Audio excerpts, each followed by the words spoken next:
तर आतापर्यंत आपण पाहिलं की आनंदी आणि विराजचं मोठ्या थाटामाटात लग्न संपन्न झालं आणि आनंदी हे जगतापाची सून होऊन आनंदाच्या दारापाशी आली.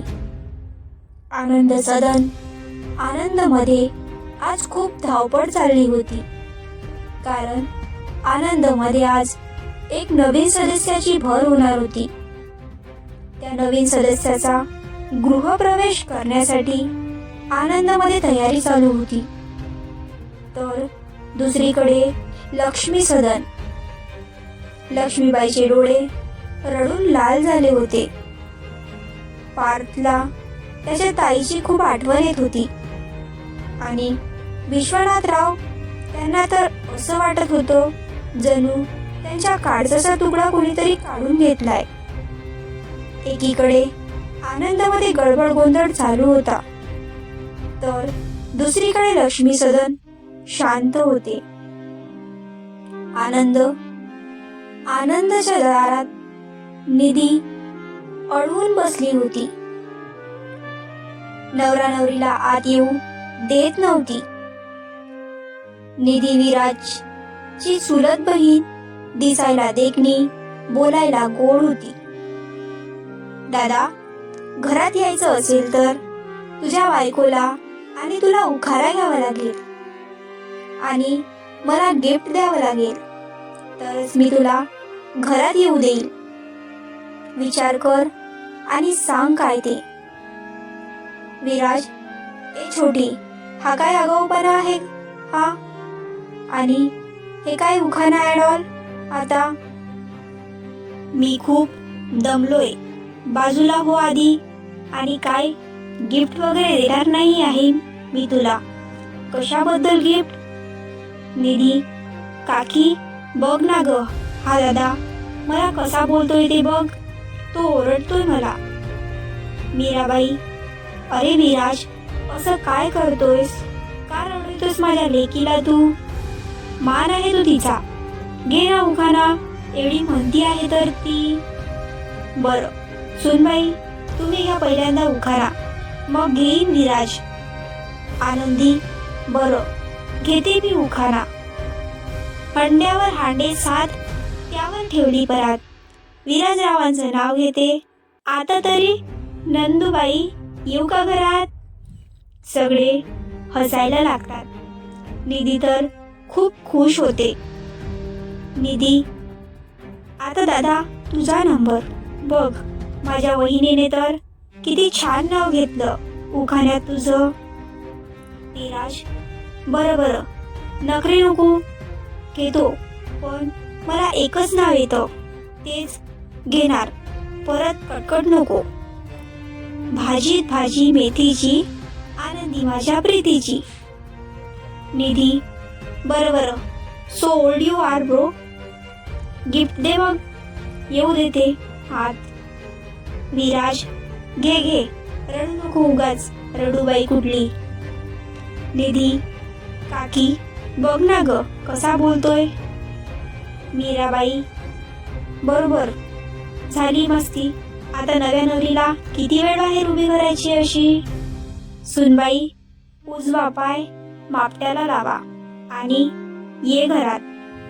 आनंदी आज जगतापांच्या घरचं माप ओलांडून जगतापांच्या घरची सून झाली. निधीने दार उघडले, नवरा नवरीला उखाणा घ्यायला लावला आणि अशा तऱ्हेने आनंदीचे हसत खेळत गृहप्रवेश झाला. आनंदीने गृहप्रवेश केल्यावर तिच्या सासूबाईंनी तिच्या समोर परातीत कुंकवाचे पाणी करून आणले आणि आनंदीला त्यामध्ये पाय ठेवून तिच्या पाऊलखुणा घरात उमटवून घेतल्या. आनंदी आणि विराजने घरातील देवाचे दर्शन घेतले. जगतापाच्या घरातील देवारा खूप सुंदर होता. देवघरात गेल्यावर आनंदीला एकदम प्रसन्न वाटलं.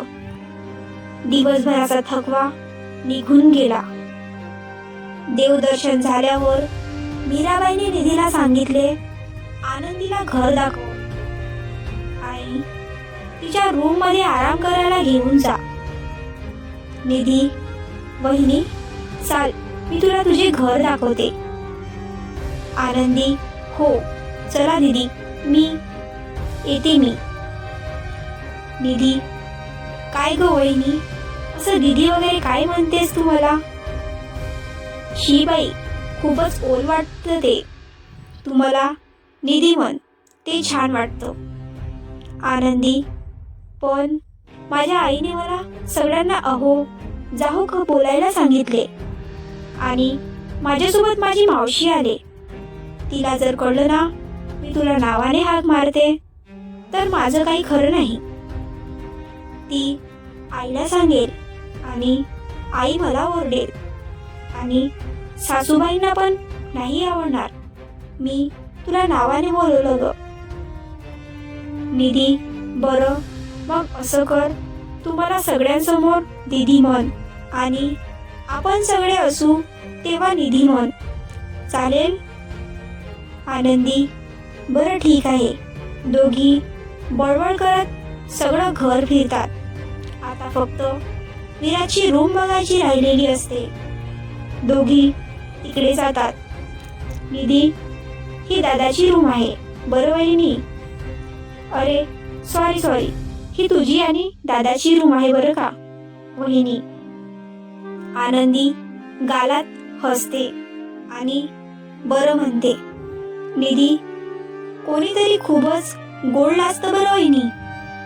आनंदी, काहीतरीच तुझं. विराची रूम खूपच सुंदर असते. रूम समोर गॅलरी, त्या गॅलरीमध्ये झोपाळा, गॅलरीमधून समोर बंगल्याची बाग दिसत असते. त्या गॅलरीला व्हाईट पडदे असतात. रूम मध्ये राऊंड बेड, त्याच्या कडेला वॉर्डरोब, त्याला लागून मिरर, त्याच्या समोर त्याच परफ्यूम वगैरे ठेवलेले असते. रूमला लागून बाथरूम आणि त्याची जिमची रूम. आनंदीला त्याची रूम खूप आवडते. आनंदी थोडा वेळ तिथेच विराच्या रूम मध्ये थांबलेली असते.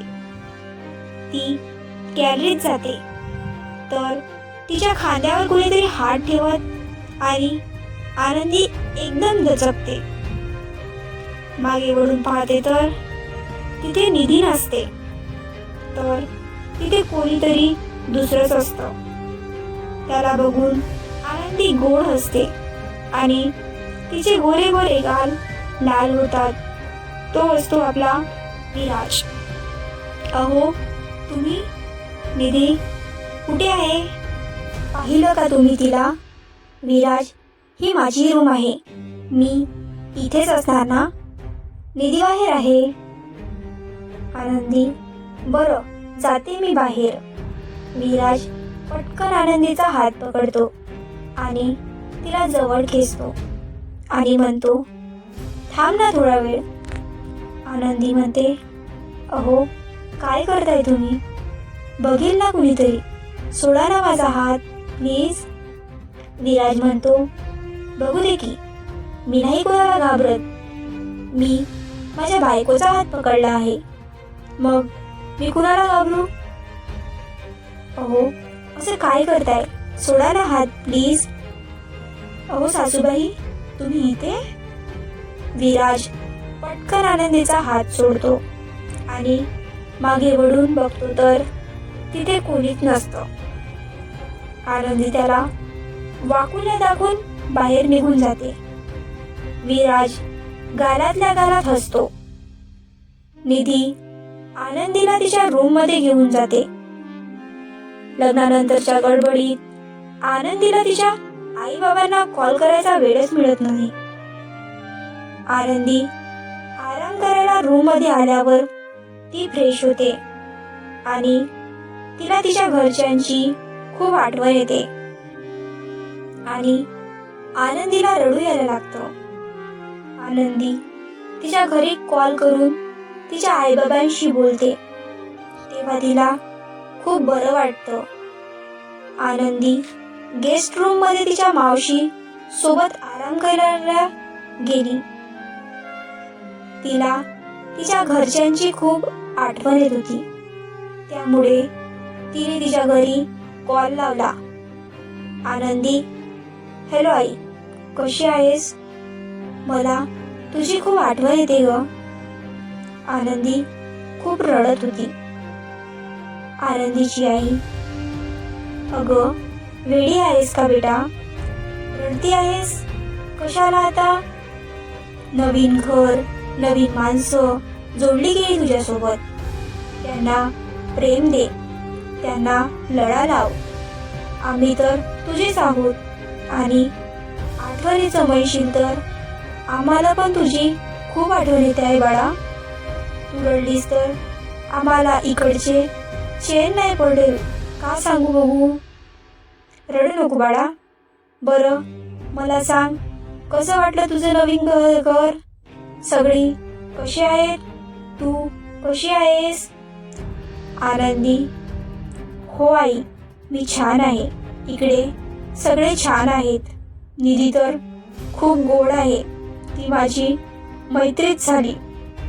तेवढ्यात रात्रीच्या जेवणासाठी निधी आनंदी आणि तिच्या मावशीला बोलवायला येते.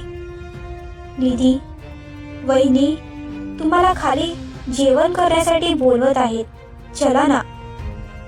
आनंदी, हो येते, चाल. आई, मी ठेवते कॉल, बाय.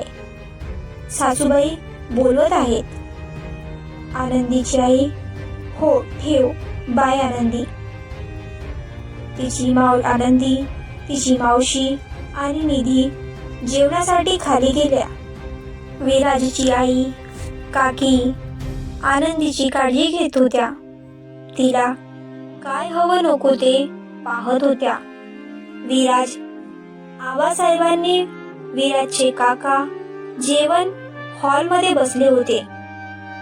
त्यांचे जेवण झाल्यावर या सगळ्या जेवायला बसल्या होत्या.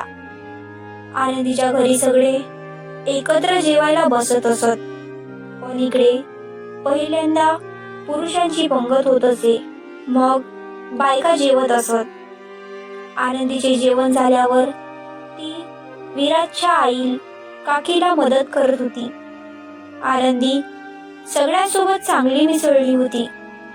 सगळं आवरून थोडा वेळ गप्पा मारून सगळे झोपायला गेले. उद्या खूप धावपळ होणार होती. उद्या घरात सत्यनारायणाची पूजा ठेवली होती, त्यामुळे सगळ्यांना लवकर उठायचे होते. आनंदी झोपायला तिच्या रूममध्ये निघाली होती, तेव्हा तिच्या समोर कोणीतरी आले. ती ओरडणार इतक्यात त्या व्यक्तीने तिच्या तोंडावर हात ठेवला आणि तिला उचलून घेऊन गेला. कोण होता तो व्यक्ती? कुठे नेलं त्याने आनंदीला? काय झालं आनंदीचं हे पाहूया पुढच्या भागात. आता उद्याची सकाळ आनंदीच्या आयुष्यात कोणतं किरण घेऊन येणार आहे ते पाहूया पुढच्या भागात. आपला पुढचा भाग बघण्यासाठी आपल्या चॅनलला सबस्क्राईब करून टाका आणि व्हिडिओला लाईक करा. धन्यवाद.